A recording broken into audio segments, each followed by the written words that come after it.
ফাস্তাবশিরু বিবাইকুম আল্লাযী বায়াতুম বিহি, তুমি খুশি হও, সন্তুষ্ট হও ওই বেচাকেনার জন্য যে বেচাকেনা তুমি আল্লাহর সাথে করেছো। আমি আল্লাহর সাথে বেচাকেনা করেছি, আল্লাহ কিনছেন, ইন্নাল্লাহ আশতারা। তা আল্লাহ কিনলে আমি কি না বেচে পারি?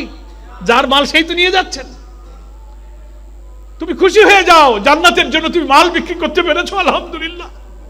এই কেনা বেচার চুক্তি তুমি ঠিক রাখতে পারো, রুকন বানিয়ে তোমাকে কামিল মুমিনের যতগুলো ধাপ অতিক্রম করতে হবে তার প্রথম ধাপে তোমাকে দাঁড় করিয়ে দেওয়া হয়েছে। এখন তুমি তোমার সালাত সুন্দর করো, আল্লাহর সাথে সম্পর্ক, নামাজের মধ্য দিয়ে আল্লাহর সাথে গভীর প্রেমে আল্লাহর সাথে দেখা করে নিজের সবকিছু আল্লাহর সামনে কথা বলো। রাতের শেষ অংশ তুমি জাগো, যখন ঘুম আর আরাম তোমাকে ঢেকে রাখে। আল্লাহ রাসূল হাদিসের মধ্যে বলছেন, ইয়ানজিলু রাব্বুনা তাবারাকা ওয়া তাআলা কুল্লা লাইলাতিন ইলা সামাঈদ দুনিয়া হিনা ইয়াবকা সুলুসিল লাইলিল আখির মান ইয়াদউনি ফাস্তাজিব লাহু মান ইয়াসআলুনি ফাআতিয়াহু মান ইয়াস্তাগফিরুনি ফাগফির লাহু। আল্লাহ রাসূল বলছেন, প্রতি রাতের 1/3 অবশিষ্ট থাকা পর্যন্ত ইয়ানজিলু রাব্বুনা তাবারাকা ওয়া তাআলা কুল্লা লাইলাতিন ইলা সামাঈদ দুনিয়া, দুনিয়ার নিকটতম আসমানে আল্লাহ তাবারক তাআলা অবতীর্ণ হন। প্রতি রাতের শেষ অংশে আল্লাহ তাবারক তাআলা দুনিয়ার নিকটতম আসমানে আসেন, এসে বলতে থাকেন, মাইয়াদউনি, কে আমাকে ডাকবে, ডাকো, ফাস্তাজিব লাহু, আমি তার জবাব দেব। মাইয়াসআলুনি, কে কিছু চাইবে, দুঃখ কষ্ট অভাব দুশ্চিন্তা পেরেশানি, নাফরমান হয়ে গেছো, পাপ করতেছো, বাঁচতে চাও, মাইয়াসআলুনি, কে চাবে আমার কাছে, ফাতিয়াহু, আমি তাকে তা দিয়ে দেব। মাইয়াস্তাগফিরুনি, কে ক্ষমা চাবে, ফাগফির লাহু, আমি তাকে ক্ষমা করব। আল্লাহ তাবারক ওয়া তাআলা রাতের শেষ অংশে এসে এইভাবে ডাকতে থাকেন, সহিহ হাদিসের মধ্যে বলা হয়েছে। অথচ আমরা অলস গাফিলরা আরাম করে সেই সময় ঘুমাই, আর আমার আল্লাহ ডেকে ডেকে আমাকে পান না। এই সালাত, 5 ওয়াক্ত জামাতে সালাত, নফল নামাজ, কিয়ামুল লাইল, শেষ রাতে আল্লাহর সাথে বারবার দেখা করে, নিজে নিজে বারবার রিমাইন্ড করে, নিজের নফসকে চেক করে আল্লাহর রব মেনে রবের সাথে কথা বলে তার জন্য আমার সম্পর্ক গভীর করতে পারলেই কেবল রুকুনিয়াতের চেতনার উপরে মজবুত থাকা যাবে, নাহলে শয়তান এই চেতনা থেকে আমাকে সরিয়ে ফেলবে।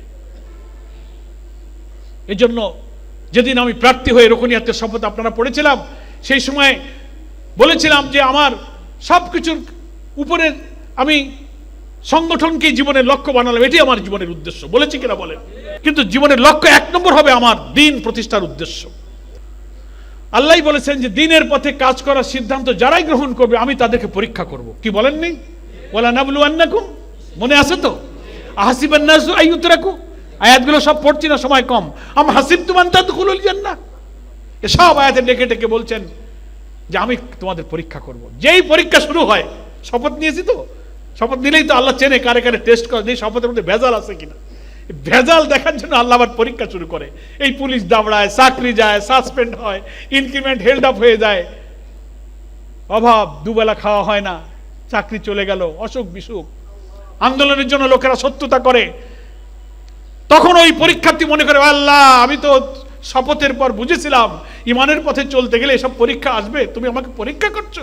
আল্লাহ কম খেয়ে থাকবো, জেলে থাকবো, গালিগালাজ তুচ্ছ চাচ্ছিল, নির্যাতন ভোগ করব, আমি সব ছাড়তে রাজি, তোমাকে ছাড়তে রাজি না। এটি হচ্ছে পরীক্ষার্থীর অ্যাটিটিউড। এরকম অ্যাটিটিউড যার থাকবে তার রিপোর্টের মান কখনো নামবে না।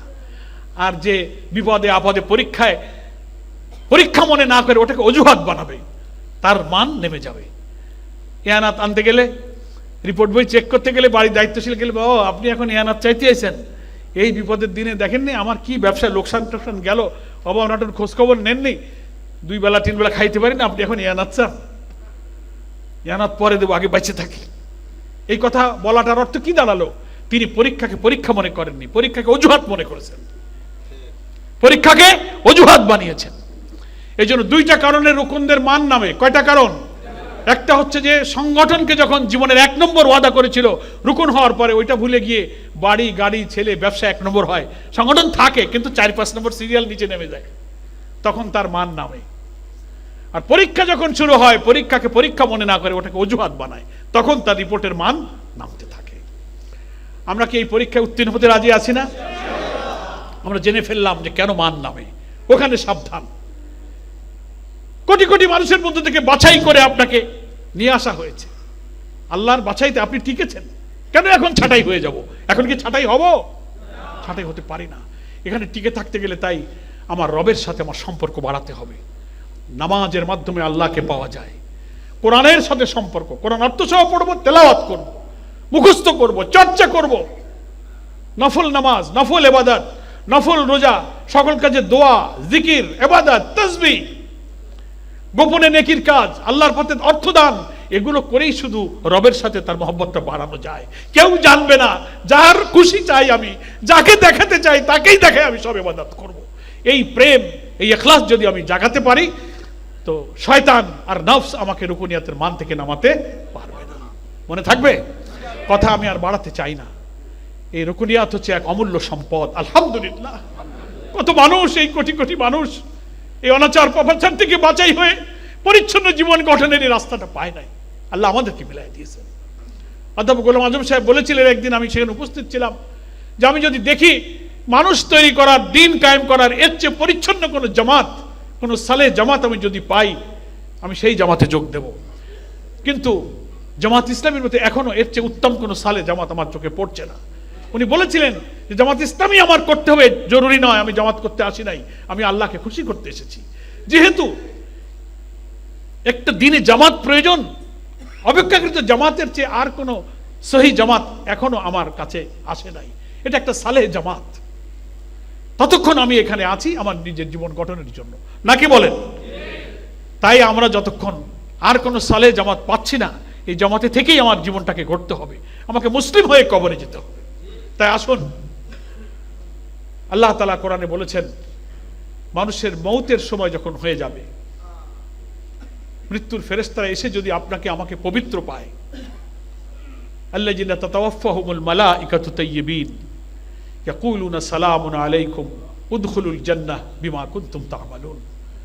ফেরেশতারা এসে বলবে তোমাকে যদি পবিত্র পায়। তাফসীরের মধ্যে এই তাইয়্যিবিন, এই পবিত্রতার ব্যাখ্যা করা হয়েছে। অনেক সময় মানুষের মৃত্যুর সময় আমরা তাড়াতাড়ি তার দাড়ি গোপ পরিষ্কার পরিচ্ছন্ন করে, দেহ টেহ পাক সাফ করে ভালো পোশাক পরাই।